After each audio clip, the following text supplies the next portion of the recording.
Gardien de la révolution.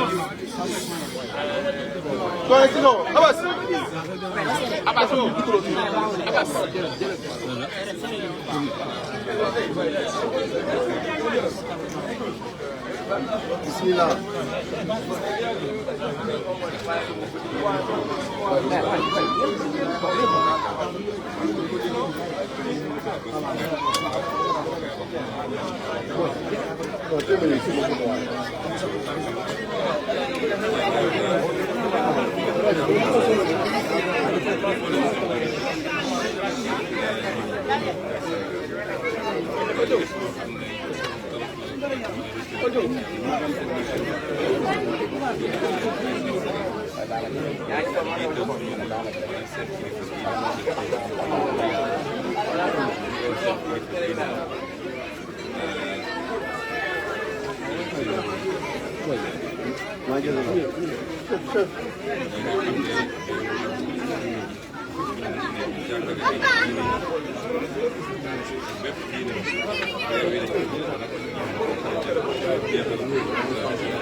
Ouais.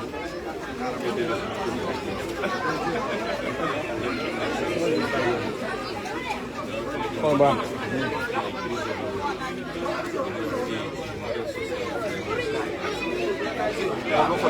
Combat.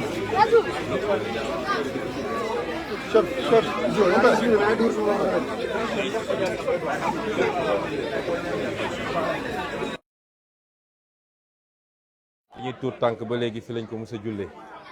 muy suñu juma HLM Néma bi di ziar mbokk yëpp nag ñi ñu bokkal julli gi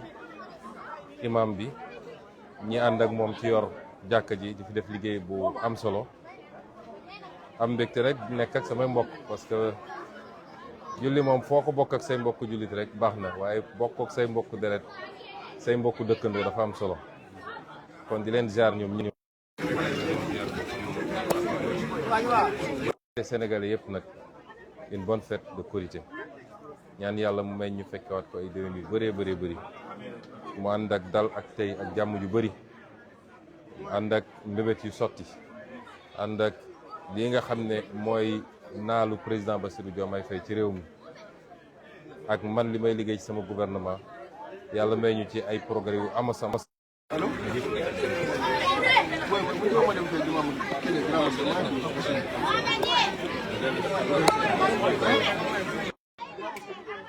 dafa am yoo xam ne borom bi subhanahu wa taala daf ko teel a ŋàññ wala mu sib ko wala mu araamal ko sax ndax day yàq ci société lu bëri yëpp nag day jëm ci yéene boo seetee li mu wax yëpp day jëm ci yéene li jóge ci xol dem ci xol moo tax wax na ci lu jëm ci kañaan wax na lu jëm ci soxor wax na lu jëm ci njort bu ñaaw loolu defe naa tey ku xool Sénégal ni muy doxee di nga xam ne bëri na lu yàqu loolu ko yàq ku xëy xool ku la neex jotewu leen dara nga fenk lu la neex ci moom teg ci deram bis bu ne yaa ngi xool foo koy jaare ba gis lu ñaaw wala lu bon ci moom teg ko moo tax xutba boo xam ne xutba d'actualité la bu méngoog suñu jamono kon ñu ko ci gërëm ñu ko ñaan yàlla mu yokk xam-xamam yokk wér-gu-yaram ba liggéey bi mu taxawee mun koo continuer ànd ceeg mboolem seen ñi yor jàkka ji bu loolu weesoo nag ma bëggoon a délivrer message bu ndaw askanu Sénégal ndax dafa am liggéey bu ñu sumb ma yàgg a wax nag ni liggéey bi du suñu liggéey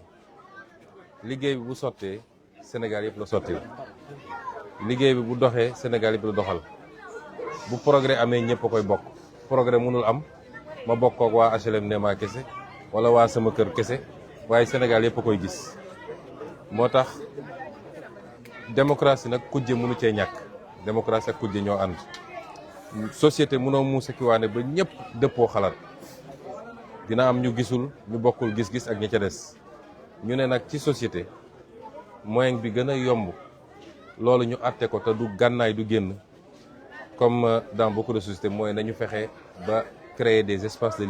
liberté politique liberté d'association ak yeneen ba nit ki kenn ku ne li nga xam ne àndoo ci nga mun koo génne mais sans mu doon loo xam ne day andi fitna ci réew mi loolu mooy démocratie kon kujje mënul ñàkk te nangul nañ ko ñëpp ndax ñun kujjee ñu andi fii ñu nekk nii waaye kujje gi na doon ci lii ma gis ni d'accord ma ci ndax baaxul ci réew mi wala am naa geneen xalaatin waaye mu bañ a doon loo xam ne noonoo personnel la parce que loolu amul njëriñ te koy def it du la yóbbu fenn soo seetee da lay gën a wàcc rek mooy li imam bi wax léegi waaye ki nga xam ne li ngay def sell na ci yow li ne sa xol sell na yàlla koy mottali boppam te yàlla xam ne lu ne ci xol yi kon ñu rafetal kujje gi benn bu loolu weesoo la ñuy liggéey ñun dañoo xeex fukki at am lu ñu waxanteeg Sénégal yi wax ji weesuwul patriotisme mooy bëgg sa réew bëgg sa réew nag dafa yaatu waaye li ci gën a gàtt mooy saa su ne nañu xool lan mooy njëriñu réew mi balaa ñuy seet suñu njëriñ individuel buñ demee ba xam ne lii ma bëgg bu ma ko amee man it du njëriñ ci réew mi ndax nga war a choisir li gën ci réew mi patriotisme day dugal it kenn ku ne li nga xam ne moomoo ko wala mbooloo mee ko bokk nga maandu ci ba doo ci jël loo moomut kenn ku ne boo demee ba war a xaatim dara donte yaa ngi ko war a xaatim sa digganteeg waa bitim réew donte andi nañu alal gu dul jeex mais mu leer ne lii may xaatim ñee jóge fële lañ ci am waa Sénégal duñ ko ci am nga ragal ci sa borom seet ci askan wi rawatina ndaw ñi nga xam ne ñoom ñoo tax ñuy liggéey tey xale yu ndaw yi nga ne lii duma ko xaatim loolu dam ko tënk rek mais gën naa yaatu loolu suñu xeex weesuwul souveraineté mooy ñu fexe ba réew mi ñu téye ko ndax réew moo xam ne koom gi boo ci jëloon téeméer juróom-ñett fukk yi wala juróom-ñaar fukk yi nekkul sa loxo réew moom da nga faa dëkk rek waaye moomoo ko te loolu lañ fi fekk ci suñuy ressources naturelles ci suñuy marché public ak yeneen ak yeneen ñu ne donc loolu bokk na ci di gën a xóot ci li taxoon ñu jóg ñu ngi ci nag defe naa kenn ku ne gis na jéego ñu ciy teg souveraineté dafa am solo mooy tax nga mën a jël say décision te kenn du la imposer démb gis naa ci benn article ñu ne benn réewu Europe dafa ne ñun loi bi ñu woote temps yi la jëmale ko ci li may bañ a tudd métti na leen métti goo xam ne nee nañ seeni financement sax ba matul dañ koy dagg ma ne bu ma delloo Dakar dinaa proposer ñu bind ko ne ko yow ak sa financement yëpp dem leen ngeen bàyyi ñëw suñu réew ñun ñu compter li ñuy def mais loolu dafa am lu mu ànd ak la souveraineté a un prix man foofu laay waxee ak Sénégalais yi souveraineté dafa am njëg olof dafa ne ki ëmb sa sànqal moo ëmb sa sutura bu dee yow dañ lay abal ay gët fañ lay joxañ ngay xool moo tax combat souveraineté boobu ñun Sénégalais yi ñoo ko war a porter te liggéey moo koy andi wàññi coow li wàññi xiroo ngaayo gi te jublu ci liggéey réew lu koy changer structurellement en profondeur du mbirum ñetti weer du mbirum ñetti at waaye li am solo mooy est-ce que ñi ngi teg mbir mi ci yoon fan lañu jëm dans 5 ans fan lañu jëm dans 10 ans loolu moo ci am solo kuy tabax kër boo xoolee fondation bi ñu ne la 10 étages ñu war a tabax boo ñëwee gis fondation xool fer yi ñu ci def xool béton bi ñu ci def di nga am yaakaar ni kii mun na dem 10 étages kon nañu ànd ak tey ak dal te ñu jëm ci liggéey parce que chance bi bu ñu rëccee lii nga xam ne refondation Sénégal la refondation structurelle moo tax man waxuma alternance dama ne alternative loolu dafa laaj ànd ak tey ak dal ànd ak résilience ak endurance ñu jublu ci liggéey bi li ñu dëgmal nag changement structurel boo gis dafa ànd ak léeg-léeg ay soubresaut ni nga ko xalaate woon yëpp mën na bañee dem ne noonu te li ci ëpp ci nit la du ci gis-gis bi du ci programme bi mais ci nit lay doon waaye loolu daf ñu war a gën a renforcer boo xoolee àdduna bi yëpp réew yëpp day am li ñuy wax révolution am contre révolution am seconde révolution yooyu yëpp day am parce que doo ñëw rek lépp ñoŋe maintenant à la pratique ngay gis di noddanti muy ci nit ñi muy ci doxalin bi muy ci jëfin bi waaye li am solo mooy est-ce que fondamentalement li taxoon ñu jóg changé na ci suñu gis-gis suñu gëm-gëm ak suñu jéego yi ñuy dox loolu moo ci am solo kuy natt foofu nga koy nattee donc souveraineté lu am solo la àdduna boo xoolee ni mu doxee ak crise mondiale yi am gis ngeen tey li xew diggante Iran ak ñi ko song li xewoon diggante Russie pétrole bi léegi egg nañ presque $110 baril loolu yëpp lay changé engrais sax pour nga am ko léegi dina jafe ci mbay mi te jamono jooju moo tax keroog ma annoncé ni dañuy delloosiwaat ICS ba moom ko ndax ñoo ngi dem importer engrais Russie di ko importer ci réew naar yi engrais azoté beeg ñoom seen te jamono jooju amoon lañ ko mën a defee fii ñu koy génne di ko yóbbu ci yeneen réew combat souveraineté boobu man ci laa woo Sénégal yi ñu def bloc derrière le gouvernement si on gagne ce pari là Sénégal dem na définitivement donc suñu gagné pari boobu le troisième élément bi di ñëw mooy prospérité mooy fexe ba alal gi parce que alal balaa nga koy séddale da nga koy dajale il faut d'abord nga dajale alal doo ko mun séddale waaye fu dara newul mënoo séddale kon suñu créé prospérité bi doog a xalaat nag séddale mu doon séddale gu mandu mooy du féete boor duñ ko jox ñenn rek ci Sénégalais yi parce que ñoom ñoo am possibilité jege kilifa yi wala ñoom ñoo am entre gens wala ñoom ñoo mën a def seeni manipulation nañu fexe ba Sénégalais bu nekk ba ci génération yi ñëwagul sax mooy loolu ñu naan fonds intergénérationnel nga am loo comp denc foofu ba génération yi di ñëw dinañu am benn couverture du mujj bi nag mooy justice réew bu amul justice mënul dem justice nag lu yaatu la justice ci activité économique yi justice ci société bi justice ci état bi mais réew mu amul justice mënul dox mooy kenn ku ne bu dee wàcc nga yoon ba mu fës ni wàcc nga yoon li bon mooy ñuy fenkal nit ay dossiers yu amul waaye nit ku wàcc yoon ba mu leen ni wàcc nga yoon li yoon wax ñu teg ko sa kaw réew mu la ëppale loolu moo la gën a jag waaye réew moo xam ne nit mun na def lu ko neex parce que jàpp na ni après mën naa dem naxanteeg Masamba wala ma Demba wala ma dem làqu ci gannaaw diw dara du ma dal néew du doole bi moom lu mu def ñu teg ko di sénégalais yi naan ku sàcc ganaar ñu tëj la 5 ans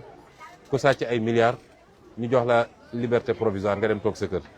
loolu tànk mi ngi am réew mi mënul dox te ñun dañ ci am responsabilité dara warul tax ñuy protéger ay nit yoo xam ne def nañ lu ne fang rawatina nag ci alalu réew mi stratégie politique warul tax bëgg ay voix warul tax man yàgg naa ko wax sama rakk ma bokkal ndey ak baay bu jëlee alalu réew mi na dem diglante ko ak réew mi bu dóoree ku mu warul dóor wala mu rey ku mu warul rey na dem diglante ko ak yoon du ma ci intervenir li ma ci mën mooy dinaa ko seeti dinaa ko nemmeeku dinaa jàppale njabootam dinaa ko wutal avocat waaye du ma ci intervenir na yoon def li mu war a def réew bu dajale loolu réew moom ala kulli xaal kenn mënu koo tee dem ma daaneel daal ci lancer un appel aux Sénégalais ñun dañoo bëgg conscience citoyenne parce que am na niveau conscience citoyenne boo xam buñ ko amee rek dara mënatuñoo téye àdduna bi dafa nekk ci changement bu profond ñi am doole ci àdduna ñi ngi jàmmaarloo di dóorante di reyante parce que diggante puissance yi nga xam ne ñi ngi jéeg di am doole ak puissance yu ndawaan yi nga xam ne yu intermédiaire ak ñun ñi nga xam ne existé wuñu sax ci carte géopolitique bu àdduna ñun ñoo war a xam ni fi nit ñi teg seen tànk ba egg fii Chine bii ñuy tudd il y a 30 ans famine dafa daan am famine du ñu am lu ñu lekk ba lu mat 30 millions de personnes dee fa parce que amuñu lu ñu lekk tey c'est devenu la première puissance économique du monde est-ce que Chine di nga dem fekk fa coow wala wax ju bëri déedéet Chinois dañuy liggéey 24 heures sur 24 avec une discipline extraordinaire moo tax kenn mënu leen téye tubaab yi ñoo ñu gën a développé foofu waaye boo demee xool tubaab ni muy liggéey nga natt kook ñun même ñi émigré sax bu ñu ñëwee dañuy changer façon de travail kon ñun ñoo war a jël conscience ñun loolu la ñu woo Sénégalais yi lañ ci war nañ ko def mooy jiit yu jub jiit yu bëgg réew mi jiit yu sellal ci ni ñu yore alalu réew mi loolu moom dañ ko def ba mu mat sëkk te ñu xam ni dañoo bokk ci entité bu tudd Afrique rawatina Afrique soowu jant muy Afrique de l'Ouest dina jafe ñu dem te ànduñoo ak ñooñu damay faral di wax ni développement mun na nekk ci réew bu ndaw bu ne bu dee defar nga li nga war a def waaye puissance munoo ko am dans un pays de 196 kilomètres carrés pour 18 millions d'habitants puissance dafa laaj territoire mooy suuf su yaa laaj population nga am marché loolu ci CEDEAO lañ ko mun a amee donte problème yi bëri na ñi jiite léeg-léeg demuñu ci direction bi ñu war a dem waaye ñun peuple yi ñoo war a porter unité boobu nga xam ne lu war la suñu diggante ñun biir Afrique ba am doole gi ñu war a am peut-être dans 10 ans dans 15 ans fu ñu wootee ak ci àdduna woo ñu ñëw toog ñu nit. Donc je vous remercie pour ces questions. Je voudrais d'abord à l'entame de mes propos me réjouir d'être là aujourd'hui, de pouvoir partager cette fête avec l'ensemble des Sénégalais, mais en particulier ma ville, Ziguinchor, mon quartier, les HLM, d'avoir ce privilège de prier ici, à côté de mes proches, de mes amis d'enfance, de mes parents, de mes voisins, de souhaiter à tout le monde une très bonne fête de Korité, à tous les Sénégalais au monde entier, une très bonne fête et d'adresser nos prières et nos vœux, que nous puissions le revivre encore des années et des années, dans les mêmes conditions de quiétude, de paix et de tranquillité, de prospérité également pour le pays. Je voudrais également adresser mes salutations à l'ensemble des guides religieux de ce pays. Aujourd'hui, nous célébrons une fête religieuse qui est la consécration d'un mois de pénitence pour nous musulmans. Pour nos amis chrétiens, il reste encore quelques jours. J'en profite en tout cas par anticipation pour leur souhaiter également une très bonne fête, une très bonne fin de carême, une très bonne fête de Pâques. Adresser mes vœux à l'ensemble des musulmans, mais l'ensemble des guides religieux, de tous les guides religieux réunis, les guides confrériques, les guides de structures d'associations religieuses, les imams, les prédicateurs, les enseignants. Je leur souhaite à tous, les prêtres, tous une très bonne fête. Féliciter également l'imam pour la qualité de son sermon. Il nous a entretenu de mots sociétaux extrêmement prégnants dans notre société actuelle, tels que la jalousie, l'envie, la médisance, sur des bases qui ne sont pas souvent fondées. Et aujourd'hui, si on voit ce qui se passe dans notre société, facilité par des outils et des instruments comme les réseaux sociaux, évidemment, ça remet au goût du jour le sermon, l'excellent sermon de l'imam, et nous nous approprions ces considérations. Dire aussi que le Sénégal est un pays de liberté. La liberté ne veut pas dire le libertinage. Ça ne veut pas dire que chacun peut faire ce qu'il veut. Un pays de liberté, liberté encadrée par des textes, des lois. La Constitution elle-même d'abord, des textes de loi et des textes réglementaires. Parmi ces libertés, il y a la liberté d'association, il y a la liberté politique, les libertés politiques. Et nous reconnaissons cette liberté à tout le monde. Nous-mêmes avons joui de cette liberté, continuons à en jouir, c'est pourquoi nous sommes là en train de parler. Nous avons pu en jouir en étant dans l'opposition. Nous la reconnaissons à tout le monde. Et nous sommes là en tant que tenants du pouvoir actuel pour garantir ces libertés, mais sans excès, sans exagération et sans conséquences dommageables sur la paix et la sécurité sociale. Et c'est pourquoi je voudrais lancer un appel à tout le monde, à la sérénité, au sens de la responsabilité. Nous sommes tous Sénégalais. Chacun a le droit de s'opposer par les idées, de marquer son désaccord par rapport à des politiques publiques, sans pour autant que ça prenne certaines formes, parce que ce ne serait pas tolérable. Et nous sommes là pour assumer nos responsabilités aussi de garantir, aussi bien pour ceux qui sont avec nous que ceux qui sont contre nous. Nous ne faisons pas de distinction. Nous avons la responsabilité de préserver un certain nombre d'éléments importants pour le pays, notamment pour sa stabilité. Lancer un appel aux Sénégalais. Nous avons démarré un travail qui n'est pas un travail simple. Mais j'ai rappelé que le fondement de notre combat politique, c'est d'abord le patriotisme. Le patriotisme, c'est aimer son pays, plus que soi-même. Être prêt à tout donner pour son pays. C'est extrêmement important. Le patriotisme, ça signifie ne pas s'approprier ce qui appartient à la collectivité. Défendre les intérêts du pays. Vaille que vaille, quel que soit l'interlocuteur que vous avez en face de vous, et quel que soit le pays d'où il vient, sa puissance financière, économique, c'est de dépendre d'abord des intérêts du Sénégal. Ne n'apposer sa signature que quand on est sûr que les intérêts du Sénégal sont saufs. La souveraineté ensuite, c'est extrêmement important. Un pays qui n'a pas les moyens de sa souveraineté ne peut pas être un pays indépendant. Il faut qu'on soit très clair avec les Sénégalais. Souvent, on éclame beaucoup de choses. Les Sénégalais, entre guillemets, certains d'entre nous, vont au-delà du patriotisme et de la souveraineté. Ça prend une forme même de, excusez-moi du terme de parler de suffisance. Nous sommes, c'est bien. mais il faut avoir les moyens de sa souveraineté. C'est extrêmement important. Quand vous dépendez trop de l'extérieur, vous êtes difficilement souverain. Et des pays ont démontré à quoi ça sert la souveraineté. Aujourd'hui, si vous voyez un pays comme l'Iran, qui malgré presque 40 ans d'embargo, de toutes sortes de persécutions, résiste encore, c'est que l'Iran a créé les conditions de sa souveraineté technologique, sa souveraineté économique, sa souveraineté militaire, ainsi de suite, ce qui lui permet aujourd'hui de résister. Il nous faut travailler à construire cette souveraineté. Elle ne se décrète pas.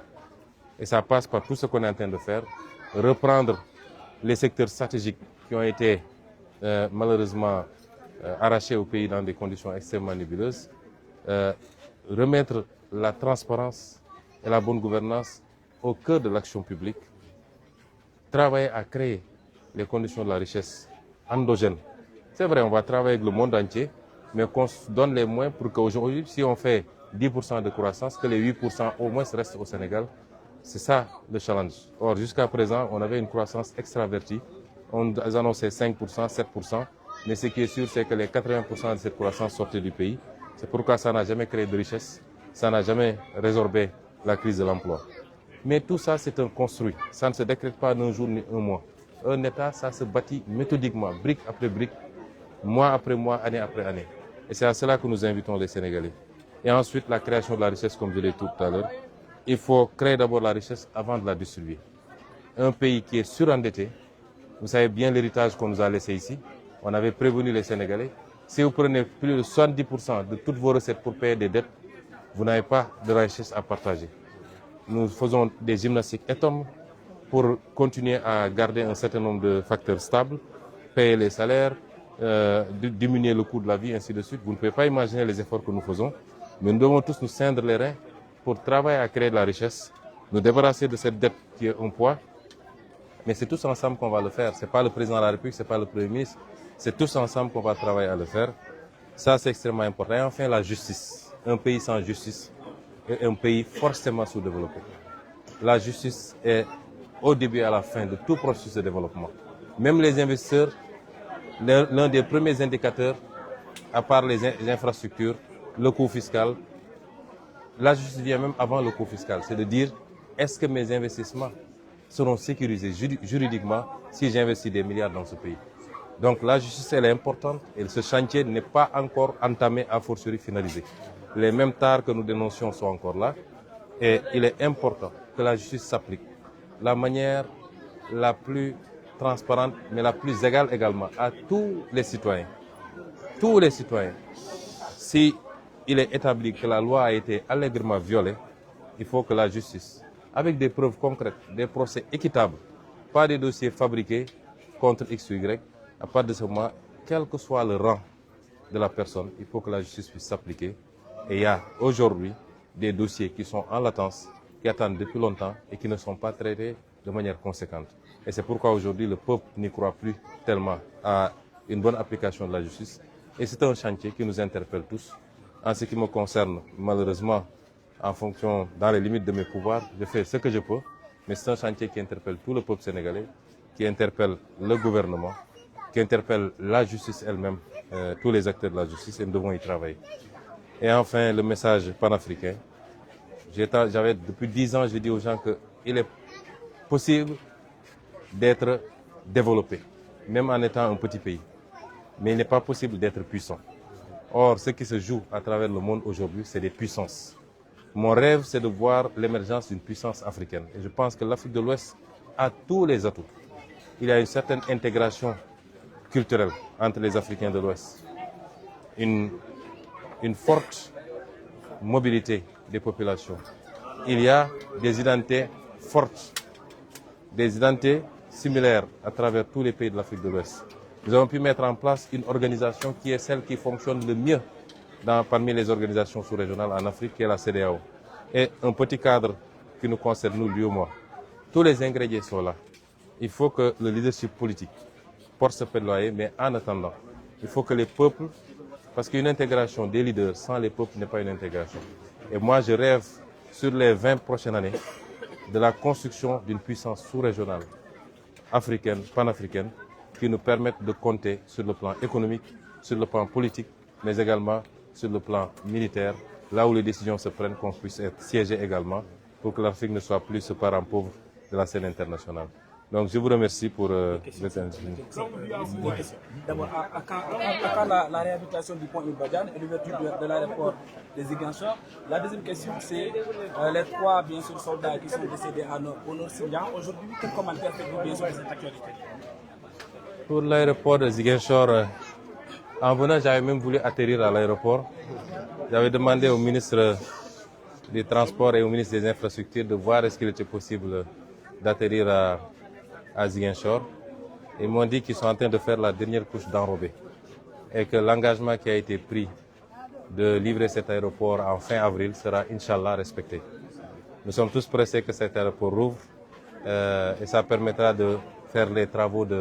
sur la route de Cap Skirring de manière beaucoup plus sereine. Mais je crois que les ministres vont respecter cet agenda-là et que bientôt cet aéroport sera réouvert, Inch'Allah. Pour le pont Émile Badian, nous avons inscrit cette année dans le budget. Vous savez, nous avions lancé le marché. Une entreprise,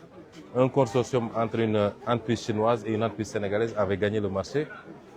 Mais malheureusement, la situation de la dette et la suspension de notre programme avec le FMI a fait que le financement qui devait être donné par Exim China, ils ont considéré qu'ils attendent l'évolution de nos discussions avec le FMI. Et j'ai dit on ne peut pas attendre. C'est pourquoi j'ai parlé tout à l'heure de souveraineté. Vous voyez là où c'est important d'avoir sa souveraineté. Ma stratégie, si Dieu nous aide, c'est que tous nos chantiers stratégiques, qu'on n'attende plus un financement de l'extérieur. C'est pourquoi sur le budget 2026, j'ai inscrit 30 milliards de crédits pour qu'on finalise des études et que la pose de la première pierre puisse se faire le plus tôt possible cette année 2026 et qu'avec partenaires ou sans partenaires, nous puissions commencer avec nos propres moyens. Nous sommes en train de travailler à ça et je pense que bientôt on viendra faire la pose de la première pierre. On a dit aussi que nous ne voulons pas, la doctrine du président c'est de dire partout où on fait la pose d'une première pierre, le lendemain la deuxième pierre doit être posée. Ce que les gens faisaient, on vient, on fait des cérémonies, on pose la première pierre et puis les gens disparaissent pendant 5 ans. On ne veut plus de ça. Donc si on vient pour poser la première pierre, c'est qu'on doit commencer les travaux. Et c'est pourquoi nous sommes en train de finaliser. Nous sommes conscients du danger, mais nous y travaillons. Enfin, pour la question que vous avez soulevée, je voudrais d'abord présenter mes condoléances aux familles éplorées. C'est toujours des pertes entre Sénégalais. Quand vous voyez la liste des soldats qui sont tombés, il y en a de toutes les zones du Sénégal. Il y en a 2, je crois, qui sont ici de la Casamance, Fali Sonko et le Badji. Il y en a qui sont d'autres zones du Sénégal. C'est des pertes douloureuses. Certainement, de l'autre côté, il y a des pertes peut-être plus importantes, mais c'est tous des Sénégalais. Je voudrais réitérer ici ce que j'ai dit depuis longtemps. Si vous vous rappelez, lors du meeting de Bignona en 2019, j'étais candidat à l'élection présidentielle. J'avais réitéré que si nous sommes élus, nous ne pouvons pas tolérer qu'il y ait une zone d'exception au Sénégal. Aucun centimètre du territoire sénégalais ne constituera une exception. Et que nous nous donnerons tous les moyens. Notre souhait, c'est dans les plus brefs délais d'en finir avec cette histoire, mais dans la négociation, le consensus et la paix. Nous sommes très avancés avec certaines factions, comme vous l'avez vu. Moi-même, j'ai été à Bissau pour parapher un accord. Et sur ces zones-là, tout est calme. Nous les encourageons à continuer dans ce sens-là et à sortir de cette situation, à revenir dans la vie civile, réintégrer la société. Et l'État est là pour accompagner. Beaucoup de mesures ont été prises pour les États civils, faire leurs papiers pour eux et leurs familles, les accompagnements pour leur permettre de s'insérer dans la société. Globalement, c'est devenu résiduel. Et ce n'est plus une affaire d'indépendance, c'est une affaire de culture de cannabis. Les ratissages de l'armée, ils sont pas face à des revendications irrédentistes, ils font face à des zones, des périmètres consacrés aujourd'hui à la culture du cannabis, laquelle récolte aujourd'hui est en train de faire des ravages au niveau des populations. De la Casamance et du Sénégal tout entier. Un État responsable ne peut pas accepter ça, c'est une question de santé publique. Et nous allons continuer à dire à nos forces de défense et de sécurité, à l'armée nationale, de faire le travail qu'ils doivent faire dans toutes les zones où il y a ces cultures pour qu'on n'ait pas des sanctuaires consacrés à ces cultures illicites et dangereuses pour la santé. C'est regrettable qu'il y ait encore des pertes en vies humaines. Et il y a eu une perte à l'issue d'accrochages, d'autres c'est un accident. Mais nous donnerons tous les moyens pour qu'il n'en soit plus ainsi. Si les gens sont dans les dispositions de discuter, de sortir, parce que désormais c'est quelques groupuscules, ce n'est plus ce qu'on a connu ici quand on était enfant. S'ils sont dans les dispositions, nous leur tendons la main. J'ai toujours dit que je suis prêt à rencontrer, à aller partout, y compris à les trouver là-bas pour qu'on en finisse. Mais autrement, l'État se donnera tous les moyens, avec toute la rigueur qu'il faut, avec toutes les forces dont il dispose, pour sécuriser le territoire national et en faire un territoire pacifié pour que les populations puissent revenir s'installer dans le cadre du plan Diomaye pour la Casamance, œuvrer à vaquer à leurs occupations, reprendre leurs activités économiques, leurs activités agricoles. Et c'est cela que je voudrais dire tout en réitérant toutes mes condoléances aux familles éplorées et les assurer qu'ils auront tout le soutien de l'État et les enfants certainement seront inscrits comme pupilles de la nation pour que l'État puisse continuer à les aider. C'est bon. Non, c'est important. waaw ñu ngi leen di gërëm di leen sant ci laaj yi nga laaj bu ci njëkk mooy aéroport Ziguinchor bi moom defe naa li ci des bëreetul bi may ñëw nii dama wax ministre Déthié Fall ak ministre Yankhoba Diémé ndax kii moo yor transport aérien kii yor infrastructure ne leen su ma sañoon di damay atterrir Ziguinchor directement bi ñu xoolee waan ma ne ma dernière couche enrobé bi parce que xam nga avion fu muy wàcc bokkul ak tali bu oto di daw donc couche yu bëri la ñuy def mu ne ma ci dernière couche bi la ñu nekk te bu soobee yàlla ñoom date bi ñu joxoon mooy maximum le 30 avril bu soobee yàlla d'ici là aéroport bi dina pare ñuy yaakaar ni dina amee noonu parce que xam naa ni ministre yu farlu lañu te liggéey bi ñu ngi ciy avancé ñaareel bi mooy pont Émile Badiane pont bi it ñun xam nañ ni ci ne te jël nañu tous les engagements pour régler ko rapidement defoon nañu bi ñuy doog a ñëw 2024 monté dossier bi lancé appel d'offre bi ba ñi ko gagné woon benn société bu Chine la bu ànd ak benn société Sénégal financement bi ñu waxtaanoon ak Exim China nga xam ne mooy seen banque export ba mu waroon ñu jox financement bi ay milliards yu bëri la nag ay centaines de milliards la te pont bi ñu bëgg a def pont bu mucc ayib la ndax day yóbbaale yoonu tooboor bi nga xam ne daanaka chaque 5 ans lu ñu defoon bi yàqu donc dañ koy defar benn defar boo xam ne dootul am problème mais dina yóbbaale lu bëri biir Ziguinchor ay travaux annexes yoo xam ne yenn yoon yi yenn artères yi léegi bi ñu defee loolu ba pare li ñuy wax la crise de la dette mooy bor bi nga xam ne nguur gi fi jóge bana ko fi bor bi feeñ Fonds monétaire international amatuñu programme ak moom te xam nga àdduna bi ni muy doxee mooy réew yëpp dañuy xaar ba xam ndax Fonds monétaire joxe na accord am ba pare ñuy doog a am xel mu dal ci liggéey ak yow léegi suñu mbokk chinois yi nañu ñu teggi nañ seen tànk pour le moment ba fii léegi mbir mi gën a leer man bi ma demee Chine waxtaan nañ ci ba yu bëri fi mu ne nii ñoom ñu ngi koy bàyyi ndànk-ndànk boo seetee autoroute bi waroon jógee Mbour dem Kaolack libéré nañ financement bi programme forage ruraux itam libéré nañ financement bi amaana bi nañ libéré financement bi ci lu yàggul mais ñun dañoo dem ba jàpp ni sànq dama wax souveraineté mooy moom sa bopp lii yëpp ci ñàkk souveraineté la ndax réew yooyu ñoom suñuy defar seen yu mel ni soxlaw ñu dem uti ko feneen moo tax loolu laay njëkk a woo Sénégalais balaa nga naan naam ne fa le Sénégalais est très fier et c'est bien mais fierté ba dafa am lu mu war a ànd ak mooy nga mënal sa bopp moo tax bi ñuy def budget bi donte suñu situation jafe na ci jamono ji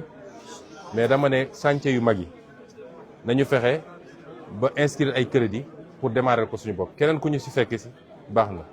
lu mel ni réseau gazier bu Sénégal nga xam ne war naa soppi xar kanam bu Sénégal lu mel ni pont bu Ziguinchor bi ak yeneen yu mel noonu dama leen inscrire ay crédit pont Ziguinchor bi bind nañ ci 30 milliards boo xam ne mu ngi ci budget bi pour ñu terminer études yi def première pierre bi commencer les travaux ndànk-ndànk ñuy budgétiser bu leneen ñëwee nag alhamdulilah. enfin li nga wax ci suñu doom suñuy rak suñuy mbokk yi nga xam ne daan nañ fii ci fan yi mu am kenn koo xam ne jàmmarloo bi am seen digganteeg waaye fipp yi